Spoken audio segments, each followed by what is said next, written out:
महाराष्ट्र में एक तरफ बीएमसी चुनाव सिर पर है तो दूसरी तरफ एमवीए गठबंधन में दरार पड़ती दिख रही है। कांग्रेस के अंदर दो बड़े नेता, एक विधायक दल के नेता बाला साहेब थोराट और दूसरे प्रदेश अध्यक्ष नाना पटोले से थोराट इतने नाराज है कि बताया जा रहा है कि उन्होंने अपने विधायक दल के नेता पद से इस्तीफा भी दे दिया है।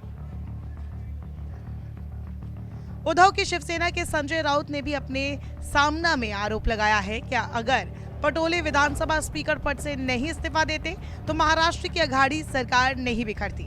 उधर पटोले चाहते हैं कि बीएमसी चुनाव में कांग्रेस अकेले चुनाव लड़े। तो आखिरकार कौन है नाना पटोले, जिनको लेकर महाराष्ट्र कांग्रेस से महाविकास अघाड़ी तक में जंग छिड़ गई है। महाराष्ट्र कांग्रेस की सियासत में नाना पटोले ने अपनी खास जगह बनाई है। राहुल गांधी के करीबी नेताओं में शुमार किए जाने के चलते ही उन्हें पार्टी की कमान सौंपी गई है। अपने छात्र जीवन में ही नाना पटोले ने राजनीति में कदम रखा और 90 के दशक में पहली बार जिला पंचायत सदस्य का चुनाव लड़कर जीत दर्ज की। महाराष्ट्र में जन्मे पटोले ने नागपुर विश्वविद्यालय में पढ़ते हुए राजनीति की शुरुआत की थी। साल 1987 में विश्वविद्यालय में छात्र प्रतिनिधि चुने गए और कांग्रेस का दामन थाम लिया। जिला पंचायत सदस्य बनने के साथ ही नाना पटोले को सियासत का चस्का लग गया और विधानसभा चुनाव लड़ने के लिए ताल ठोक दी। कांग्रेस से टिकट मांगा और जब पार्टी ने प्रत्याशी नहीं बनाया तो निर्दलीय मैदान उतर गए।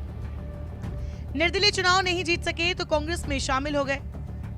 कांग्रेस के टिकट पर 1999, 2004 और 2009 में विधानसभा चुनाव जीतकर विधायक बने। ऐसे में नाना पटोले को लोकसभा चुनाव लड़ने की ख्वाहिश जागी तो कांग्रेस छोड़ना पड़ा। इसकी वजह ये थी कि नाना पटोले जिस सीट से चुनाव लड़ना चाहते थे वहां से एनसीपी नेता प्रफुल्ल पटेल प्रतिनिधित्व कर रहे थे। कांग्रेस इस्तीफा देकर नाना पटोले ने प्रफुल्ल पटेल के खिलाफ लोकसभा चुनाव निर्दलीय उम्मीदवार के तौर पर लड़ा। इस चुनाव में वो हार गए, लेकिन वो दूसरे स्थान पर रहे। इसके बाद उन्होंने बीजेपी का दामन थाम लिया और साल 2014 के लोकसभा चुनाव में एनसीपी के दिग्गज प्रफुल्ल पटेल के खिलाफ मैदान में उतरे और बड़े मार्जिन से जीत हासिल की। इसके बाद बीजेपी से उनके मतभेद हो गए।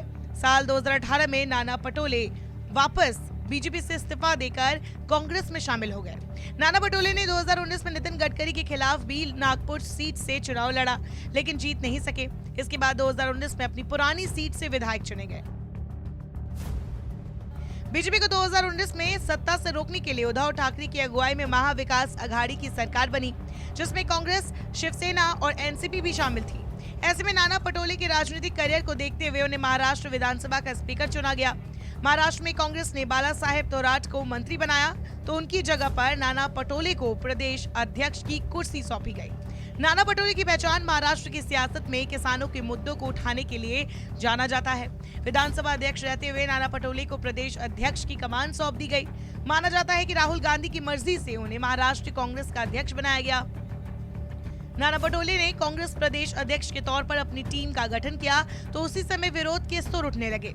आरोप था कि उन्होंने प्रदेश कमेटी में उत्तर भारतीय लोगों को खास तवज्जो नहीं दी।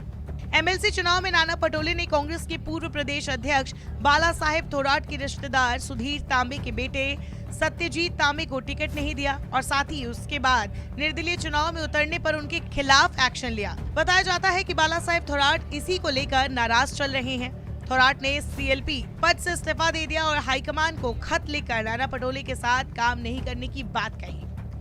साफ है, नाना पटोले को लेकर एनसीपी और शिवसेना दोनों ही नाराज है। शिवसेना के मुखपत्र सामना में नाना पटोले को लेकर सवाल भी खड़े किए गए हैं, जिसमें कहा गया है कि नाना पटोले अगर विधानसभा स्पीकर पद से इस्तीफा न दिए होते तो उद्धव ठाकरे की सरकार नहीं गिरी होती। इस तरह से नाना पटोले को लेकर लगातार सवाल खड़े हो रहे हैं, जो महाविकास अघाड़ी गठबंधन और कांग्रेस दोनों के लिए अच्छा संकेत नहीं है।